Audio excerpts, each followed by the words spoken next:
Hello friends, पिछले 2 class में मैं आपको कैलकुलेशन पढ़ा रहा हूँ। उसी कैलकुलेशन को आगे बढ़ाते हुए मैं आज आपको इंश्योरेंस का कैलकुलेशन बताएंगे कि करंट ईयर में इंश्योरेंस का कैलकुलेशन कैसे करेंगे। यानी कि इनकम एंड एक्सपेंडिचर अकाउंट में NPO यानी नॉन प्रॉफिट ऑर्गेनाइजेशन का जब हम कैलकुलेशन करेंगे, जब उसका इनकम एंड एक्सपेंडिचर अकाउंट बनाएंगे तो उसमें इंश्योरेंस प्रीमियम का कैसे हम कैलकुलेशन करेंगे। तो आइए जानते हैं। मैं हूं प्रकाश सर और आप मुझे देख रहे हैं शर्मा क्लासेस में।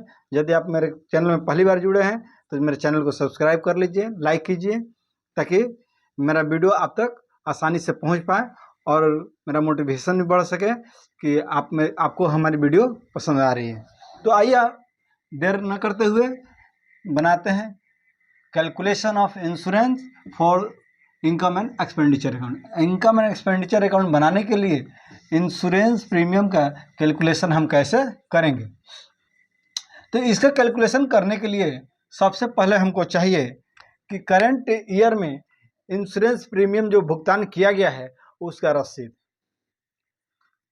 ना उसका रसीद या अकाउंट्स, जिस अकाउंट्स के माध्यम से उसको भुगतान किया गया है उसका डिटेल्स। उन दोनों डिटेल्सों के आधार पर जो प्रीमियम होगा उसे हम यहाँ अमाउंट कॉलम में लिख लेंगे। ठीक है ना, यहाँ तक आप समझ में आ गया। दूसरा, अब इसमें हम ऐड करेंगे prepaid and paid in advance in previous year. अगर पिछले वर्ष का कोई इंश्योरेंस एडवांस जमा किया गया है तो उसको हम इसमें जोड़ लेंगे, तो ये हो जाएगा टोटल इंश्योरेंस। ठीक है ना, जोड़ने के बाद अब इसके बाद इसमें लेस करेंगे prepaid insurance for the next year. अगर किसी सिचुएशन में अगले साल का भी इंश्योरेंस प्रीमियम करंट ईयर में जमा हो गया है तो उसको हम घटा लेंगे, उसको हम क्या करेंगे, घटा लेंगे। उसके बाद जो राशि आएगी वह insurance for the current year का होगा।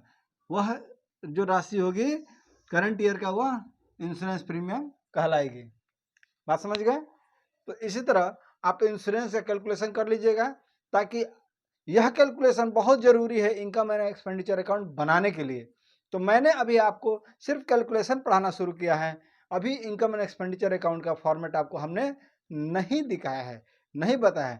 तो अगर फॉर्मेट में बता दूंगा और वहां से आपको कैलकुलेशन करके आपका सवाल में बनाना शुरू कर दूंगा, आपको कन्फ्यूजन होगा और आप समझ नहीं पाइएगा कि सर ने इंश्योरेंस का कैलकुलेशन कैसे कर लिया, सब्सक्रिप्शन का कैलकुलेशन कैसे कर लिया, सैलरी का कैलकुलेशन कैसे कर लिया। ठीक है ना।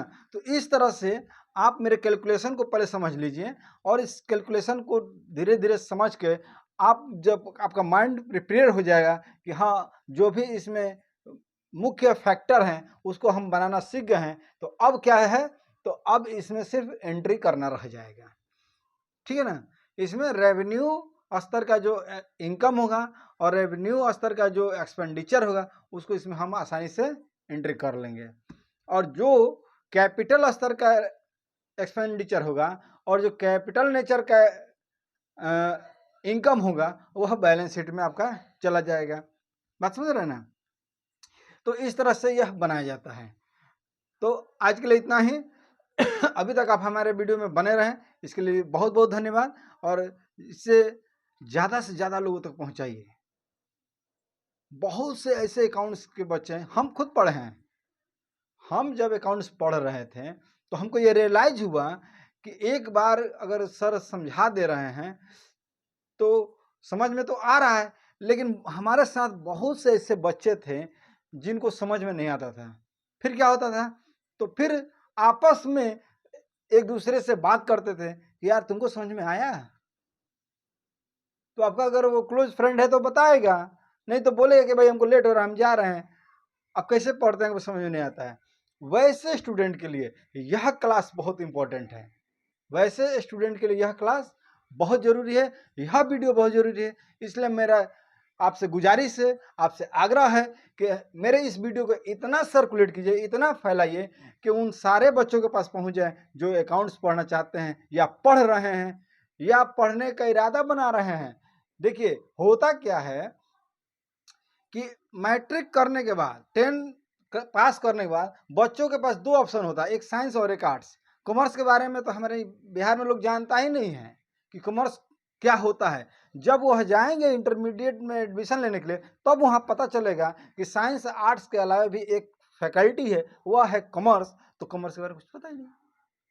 तो उन लड़कों के लिए भी जो मैट्रिक का एग्जाम देने वाले हैं और वह +2 में अपना एडमिशन लेंगे, यदि उनको साइंस और आर्ट्स से दिक्कत है तो वो कॉमर्स पढ़िए और हमसे जुड़िए, हम आपको पढ़ाएंगे अकाउंट्स कॉमर्स कैसे पढ़ा जाता है।